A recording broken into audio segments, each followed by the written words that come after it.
In today's video, I'm going to teach you how to add keyframes in CapCut on PC. If you've ever wanted smooth zooms, gentle pans, or subtle reframes that guide attention in your video, keyframes are the simple, built-in tool that makes it happen. Think of a keyframe as a snapshot of your clip's settings at a specific moment. Create one at the start, another later, and CapCut will animate the change in between for you. Begin by placing your video on the timeline and clicking it to make sure it's selected. This is important because CapCut only shows the right controls when the clip is active. Look to the top right of the screen for the Video Properties panel. That's where you'll be making your adjustments. If you don't immediately see the settings you expect, double-check the clip is highlighted on the timeline.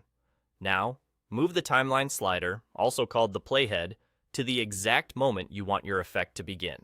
In the Properties panel, find Scale if you're planning a zoom, or Position if you're planning a pan. Click the small diamond icon next to the control you're using. When it turns blue, you've set your first keyframe. This marks the starting look of your clip at that time. Next, move the playhead forward a few seconds to where you want the effect to end. Change the size for a zoom by adjusting Scale, or shift the frame for a pan by adjusting position.